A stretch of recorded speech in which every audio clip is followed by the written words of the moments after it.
Hello, this is Jack from Teaching ESL Online, and joining me today is Jason R. Levine, aka Fluency MC. And he is here to talk about rapping in music, about using social media, traveling the world, and doing workshops. So, Jace, thank you for joining us today. Oh, thanks for having me on, man. It's always a pleasure to talk to you, Jack.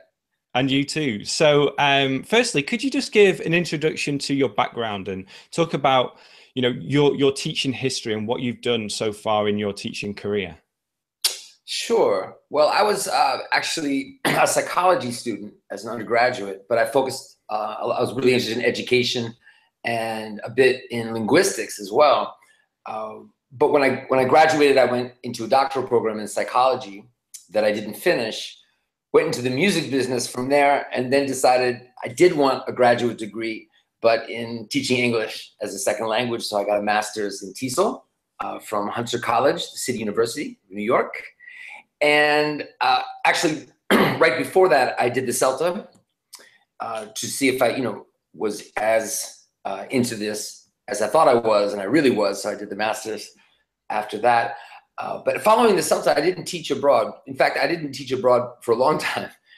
Taught in New York. And when I was getting my degree at Hunter, I was teaching in my first teaching job was with mainly illegal South American immigrants in Brooklyn above a storefront. So it was an intense experience. I loved it. Huge class of students, very low level.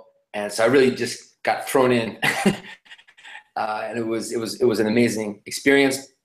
And in New York City, taught virtually every sort of person, adult, some kids, but mainly adults, young adults and adults, immigrants, and also students who come to New York on student visas, so studying abroad, trying to get into universities in the States often, or just for pleasure, and didn't travel or teach outside of the States. But interestingly, I know other people who've done what I've done know this feeling by being in New York and having students from all over the world all the time. In a way, I feel I got more exposure, more diversity than if I'd been in the students' home countries, although a very different type of experience. So I'm really excited now that I am traveling and to different countries and meeting students in their home countries. So it's nice to compare those different parts of my career. So yeah, quickly then for background, then I did work as a director of curriculum development for a chain of schools, academic director of a program at a college. But it was really teaching and developing materials, especially for teaching, that really passionate about, and I remain very passionate about today. Great. And when did you start using music in your classes and start making music for your learners and for other teachers to use? Yeah, well, like a lot of teachers, especially language teachers, I use music in the classroom. But because my background, I'm a drummer, DJ, and grew up with hip hop music, so that's particularly close to my heart. So I was using music, pop music, some hip hop songs in the classroom. But it's funny. So people often assume that because I was so into hip hop and because I was a musician, that I had a kind of plan early on to use music in my syllabus more than other teachers, or start creating music for the classroom. But it didn't happen that way. In fact, it didn't even happen that I thought, wow, I should use music, make music to help my students. What happened was that my students had a desperate need for more input of English. In the classroom wasn't enough, even in the States, where you think, just go out and speak English. It's everywhere. Yeah. The students were suffering from, motivation issues, self-confidence issues. They were spending time with their friends who spoke their first language, as much as they could. They're on the internet in their first language. So it wasn't forward, go out and speak English. And there's strategies we can help them with, and you do a lot of great work with helping students be more autonomous and discover ways that they can get more English practice. At the time, for me, it was really just so obvious that they just needed, like children get, but these were high school, college, and older, repetition, to the point where they could be in a real life situation and, very quickly understand the English, very fluently, and be able to almost automatically produce it. It was kind of just stuck in their heads. How could I achieve that? So I didn't think music right away. I was, coming up with, sentences they could just repeat kind of, in this boring way, and not contextualized. The next thing I did was I made card games. I was really into, and still am, into chunking of language and collocation. So how could they repeat these word chunks? So I made these card games, and they were fun. They were good, but they weren't. It still wasn't enough exposure. So I hit on a song by just thinking, God, these sentences I'm creating for them to repeat, or these collocations we're repeating, it's really boring. It's not in context. I should put them in a story. Oh, I can put the story in a song. I know music. And it kind of just unfolded that way. And the first song I wrote was the song that's still the most popular, Stick, Stuck, Stuck, to learn and practice irregular verbs. And students liked it, so I started making more. And because of my love for music, then it was kind of this, rush to just do a lot of it, since I was getting positive feedback from the students, and because it's something I really love to do. So the first song that you made for learners is it your most popular song on your YouTube channel? Yeah, that's an understatement. I mean, it is far and away the most popular song that I have. And a few reasons for that. I mean, I think, and yeah, it was the first song. I think the most important reason it's so popular is because of just the, worldwide ubiquitous need for irregular verb practice, and how difficult it is. I mean, kind of ludicrous it is to think you can, use a list of irregular verbs and sort of study it or repeat it and actually be able to use the verbs accurately and fluently in real life. So I think it's sort of this kind of rebellion from the boring list, which of course is never intended to be a learning tool in the first place. It's a reference list. It's like, I'm going to learn the dictionary and speak English. I'm going to read the telephone book and know everybody's phone number. It's there for reference. You don't know, you can't remember drink, drunken, drank, then A, B, C, D, and you check. That's what it's for. But as you know, and every teacher out there knows, learners will gravitate to their pocket and look at it and try to learn it this way, and it really doesn't work. Yeah, I think that's such a good point. And I think that video spoke to that, and a lot of teachers resonated with this, and learners too, and thinking, there are different ways that we can use this. And the video, I remember seeing a few posts like, this English teacher does something completely different, like what's it called? BuzzFeed style articles, where it's going viral. And but just to go back to, actually uploading that onto YouTube, did you do this straight away? Did you know what was going to happen to this video? Were you nervous about putting this video out there? Great questions. Yeah, I was definitely nervous about putting it out there. Not so much because, I was worried about whether it would succeed or fail, because I didn't have this grand design of like, I'm going to get a YouTube channel and make it all happen there. It wasn't like that at all. And the student took the video. It was somewhat planned. Like, they really liked it, and they were like, oh, we should put this on YouTube. But yeah, I was nervous more because, I still wasn't comfortable with my voice and how I was doing it. And to compound that, as someone who grew up with hip hop, not as a rapper, not as an MC, to be now an MC, was kind of like, at best kind of inappropriate, and at worst kind of like, maybe I'm not being true to the form and the art that, I know so well.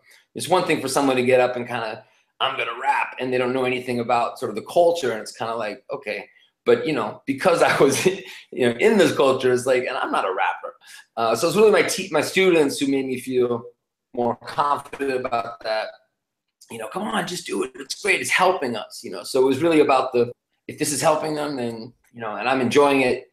And then what really made it all start to move forward, both in the sense of popularity of what I was doing, and also, you know, how it felt as a creator of it, was just the chats that started to develop on YouTube, but especially on Facebook, when I would, people would share the video there and, you know, say, oh, we like this about it, or we don't like that. I was like, wow, I can get this feedback that, you know, I could never get anywhere else. So it was this, you know, amazing thing, just social media as a teacher, you know, to be able to see what works and what doesn't, get that kind of feedback, and really work to make the materials better and better according to what the learners liked and what they needed.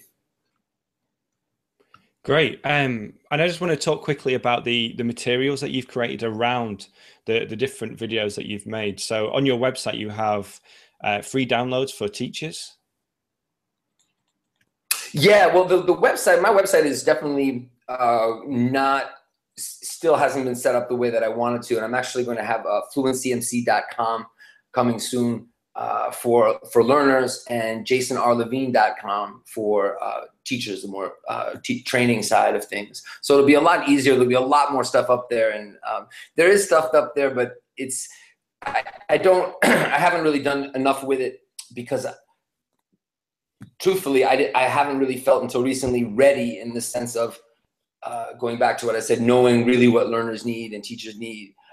So I'm excited now, because I'm going to be moving forward really quickly this year and next, to put a lot more stuff out there for both teachers and learners. But I would say, you know, the teachers that use my materials, most of the time they go and download the videos and use them in their classes, which is great. They write to me for lyrics or other supporting materials. I send them stuff. So it's nice not to have it all up there in a way, because I actually end up having more dialogues about it with people who want it and are looking for it than maybe I'd have if it was all just kind of up there. But it will be much more organized and accessible for both teachers and students soon. Great. Now, when did you decide to take this on the road, to do these workshops that you do at the moment, and to take your lessons into different countries and different situations?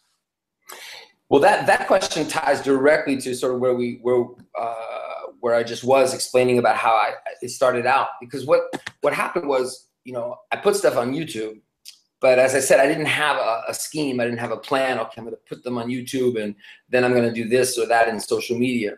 What happened was, one day I got a message through YouTube, I think, from a teacher in Morocco, Ikram, in the north, in Fnidek, Morocco. And she said, you know, I love your stuff. You got to come over to my Facebook group. And I was like, Facebook group? And I had no idea what that was at all. I mean, for me, Facebook was, you know, this horrible way to connect to people from the past that you don't want to talk to. Or, you know, I just had no interest in it at all at the time. But, you know, I already said, you know, how excited I felt when I first saw how the potential, you know, social media has for professional development and exchanging ideas.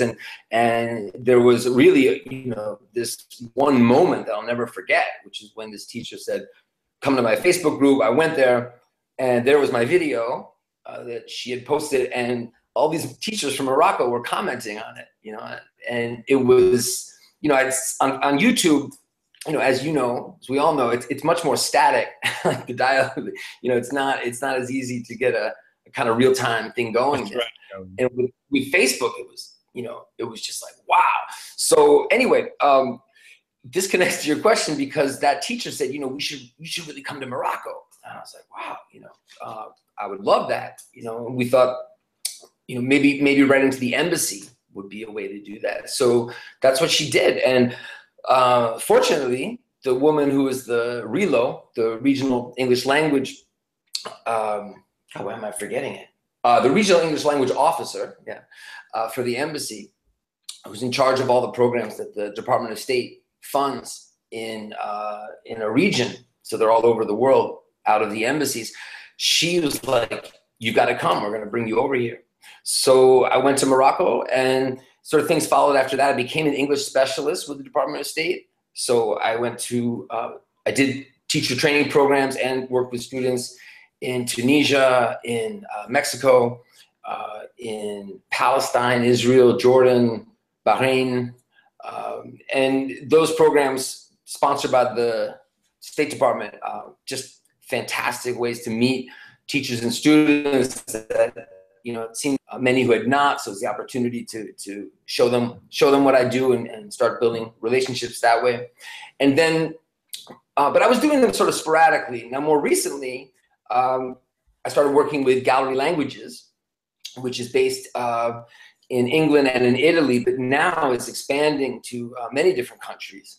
And it's a really wonderful situation I have with them, working with them, because they're organizing basically a tour since last September, and we're going to do another one, twice as many schools, maybe even more than twice as many schools next year.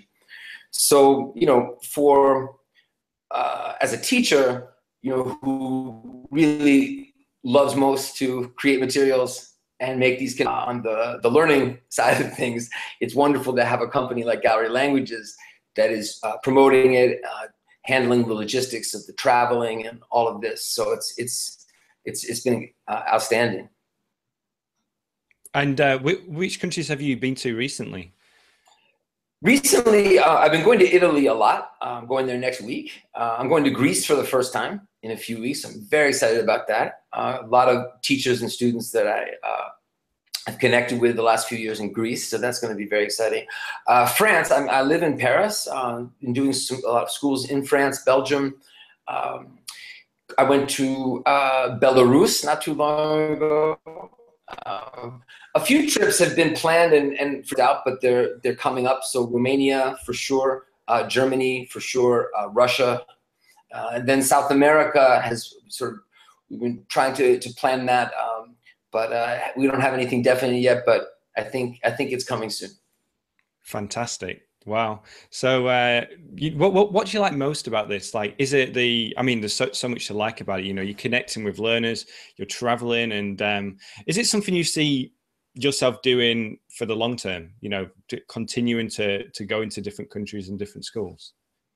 It is because of how much I love it, and because well, the first thing you said, and I'll get to the second part about, you know, what what I love most about it is that's a really easy question to answer. Now, it probably wasn't as easy to answer when I started, but the number one thing is when students, and it happens a lot after I visit them, are on social media with me, using English, are watching more, you know, television in English, listening to more songs in English, that I've served as this bridge, you know, from kind of you know, input of English which they were afraid of or, you know, not interested in, to be able to then do all these great things in real life that their, you know, teachers want them to do, or that the curriculum demands that they do, you know. So that's amazing. And the most amazing part of that is, you know, having talks with teachers who realize, wow, this is the future. And I don't mean just me, I mean other teachers like me. And they're, you know, right now there are a bunch of us, and I think they're going to be, it's going to multiply. What I mean is, you know, like a textbook tries to do, to kind of make the English easier, more palatable, you know, so that a student will, you know, read something in the textbook and then theoretically, you know, read the newspaper. You know, the textbook tries to be that bridge. So that's fine. But of course, it's much richer to have someone from real life who's, you know, coming in on video, coming to your school, that you can connect to, you know, before and after the visit, to be that input, to be that inspiration, not to replace the teacher, on the contrary, but to make it so that the teacher can actually do the teacher's job. So it's funny, I really want to mention this because it's so important. The teachers I meet, almost always, they start to complain, and they complain, they say great things about their students, but they complain about themselves. They say, oh, I'm not a native speaker, for example. That's the number one thing I hear. And it's interesting because it's really so not the issue. You know, I say, look, if I were with your students, or any teacher, best teacher in the world, whoever, for, you know, 50 minutes, 3 times a week. It doesn't matter what you do with them. They're not getting enough English, period. It doesn't matter, it's not even just, are you native or not? It's almost, it doesn't even really matter your approach, the method, what you're doing. Because what they're trying to do is get them to speak English, do it, role play, speak, speak, speak. And of course they can't because they haven't gotten enough exposure to the language in the first place. So the bad news is it's not easy for the teacher to figure out how to get them that exposure. The good news is with technology, with the internet, with the access we have, and with this idea, what I'm doing and what I think more teachers will start to do is we can come in, whether it's live, online, both, which is ideal. And then if the students are watching us, listening to us, practicing with us outside of class, then they go to class, they can actually do the things in the classroom that they need to do to advance their English. Of course, people who don't have classes also have this chance. But, I think a lot of students in, public schools, in ministries of education around the world who need to take tests, for example, what they can get outside of class plus their teacher in their native country, in their native language is just an incredible combination. I'm starting to see that really working, and it's really exciting. That's really interesting to hear, because this kind of leads into another question I wanted to ask about combining, offline with online, social media with this travel, and it seems to be working in 2 ways, both by when you go into a school, encouraging learners to go online and to connect with other English learners and teachers and to find these interesting resources, but also for you as well to be able to promote what you're doing and to put something out there like your videos on YouTube, which then lead into different opportunities for you. So is this like, I know probably not like a strategy in a way, but it just seems to like all tie together. And have you found social media to be a really good platform for you to push these workshops, to go to different countries and go on these tours? Yeah, absolutely. Like you said, they feed, one feeds the other. So, when I go to a school, if the students and the teachers have seen my stuff ahead of time, that gets them more connected and more interested. So that's the, the first thing about social media that's wonderful, and then when you compare it to traditional, textbooks and materials, you just can't compare it. So, it makes the live event so much more meaningful. And then afterwards, the students connecting and the teachers connecting with me. But yes, it also helps, promote it, which can make it sustainable, and I can do more and reach more people, develop more professionally. So that's wonderful.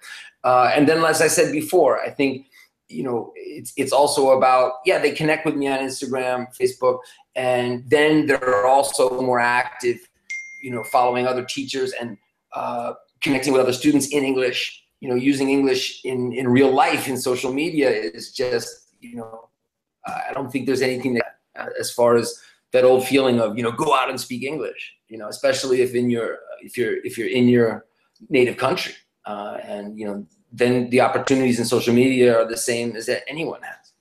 Great. So long as you have internet connections, and there are issues with, disparity and, financial resources and so on, but that's disappearing. I mean, it's getting easier and easier to connect. And the basic connections of practicing don't require expensive technology or really strong internet connections anyway. Yeah, great. Now, just to talk a little bit more about social media, you're so active on the different platforms. You're always posting, sharing, commenting, liking, putting your stickers everywhere.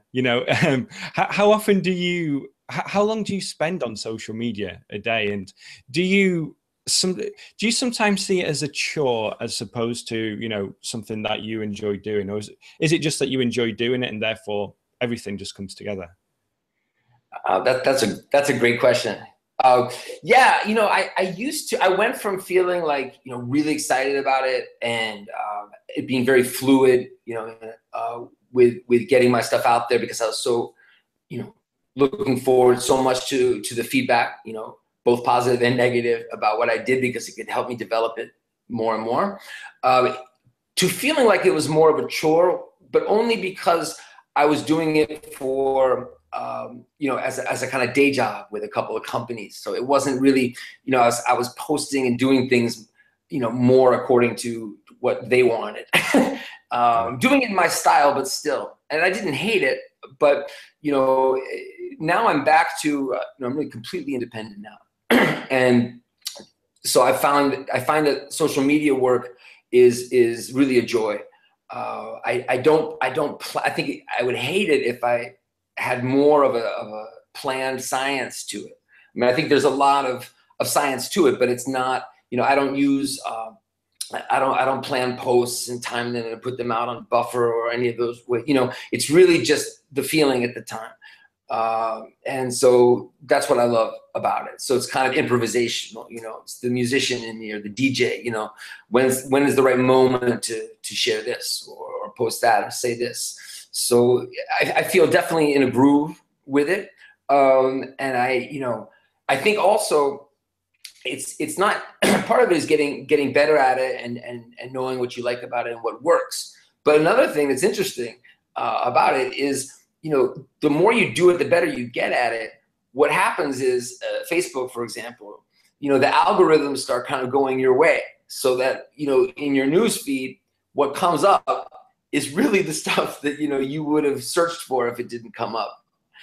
So it's actually almost seems effortless sometimes, instead of having to think, did this teacher I want to, he put out like you. So like if you have a post, and I usually want to share that right away, I don't have to think, let me go see what Jack's doing. It's up there. I just, refresh and there it is. And then, so I think that comes with experience, of doing it. You just end up having this, when you do a lot of curation and sharing of great content, other people's stuff. And I'm talking about their stuff because I share my things, but as I share a lot of other people's things, and it's also it's part of just I want to help the larger community. It's also partly because Gallery Languages, what I'm hoping I can do to help bring more teachers in to do the kinds of things that I'm doing. So I'm very motivated by that right now. Great. That leads into collaboration because through social media, you've collaborated with many different teachers and you've put on these different MOOCs as well, which have proven to be so popular. When did you start to really collaborate with teachers and to create these types of big online courses or massive online courses, obviously, that so many people attended? Yeah, well, I pretty recently, the first one I did, which I hope to do again, was a MOOC for English language teachers. It was called ELTT. And I basically just got together with other English language teachers because I realized it hadn't been a massive open course that focused on, really practical techniques for English teachers. There was stuff out there more methodology, theory at the time. Now there's more. So it was really the first massive open online course for English teachers like that. And it was, in a way, it was really simple because it was kind of, just happened naturally, where it was like, because technology was getting easier to use, online classrooms were getting easier to use. So it was really just messaging people and emailing people, hey, we should do this. It was Sylvia Guinan, who, I work most closely with, really from the day I got into this stuff with online teaching and learning until now, and including now. So she and I really did these MOOCs together as far as organizing them and then getting people like yourself involved in them. And, as much, and I hope to do it again, there's still to me no beating the kind of, continual learning, in small amounts through posts and, through dialogue. I'm not against the open online course thing. I think it's fantastic. But, for myself professionally, and I think I speak for others that I work with as well, I feel it's learn more through the less structured personal learning network approach. So it was really trying to take that and make it even better with a MOOC. And in some ways, by organizing it that way and having people present and speak in a more structured way, there are benefits you don't have when you're just kind of hanging out in social media spaces. Yet, I think with technology, getting better and easier to use, it's getting actually even easier to do things without necessarily having to sign up and attend a course like that. Sure, great. Let's move on then and talk about the future. What do you have planned, both online and offline, in the future? Well, when my videos started becoming popular, and I started taking having students or myself filming myself actually teaching in the classroom, not just one of my songs. And I got such great feedback around the world from people like, wow, the way you teach, the way you train teachers, we want more of this. So for a while now, I've had the idea of doing a full proper online course, either for teachers or for learners or both. Mainly, this idea that I think is so wonderful about YouTube, seeing what people have liked and taking it further, going deeper, which is something you do too, so that what I've been waiting to do and why it's taken me as long as it has, and I am coming soon with something, is really wanting to make sure that what I sell is so much more valuable to follow me and follow my videos, so that it's like, okay, the YouTube stuff is great, but what he's offering is like, wow, really gets into things the way that I would expect from a teacher like him. So I wanted to make sure that I came out strong, that I was ready, all the aspects of it. You talk a lot about finding your niche. I feel like I found my niche pretty early on. Of course, I need to develop it, but what I lacked and what I'm now finally figuring out is more the marketing side, the business side, the well, mainly that, but also just even like website design, things like this. So I've teamed up with some people, so I'm able to focus more on what I think people want, which is the teacher side of me, not the marketing side of me. And yeah, coming out still in the development stage, but there's some stuff coming up. Yeah, it's really been great feedback. We've had a focus group of students checking out some stuff, teachers checking out some stuff I'm doing and getting good response. So maybe by beginning of July, something like that, I'll put something out there. Great. Well, we're all looking forward to that and to see what this is going to be. What kind of course this is going to be and how well it goes for you. So, Jace, thank you so much for joining us today. You've shared so much. It's been really intriguing for me to learn more about how you got into this and how things really evolved for you. So, again, thank you so much for taking your time and sharing your story. Jack, thanks for this opportunity. You've got a great following, so if I have the chance to reach them and also have a great chat with you, then it's great. Fabulous. Yeah. Fantastic. Thanks. So yeah, we'll speak soon. Okay, I hope so. Take care.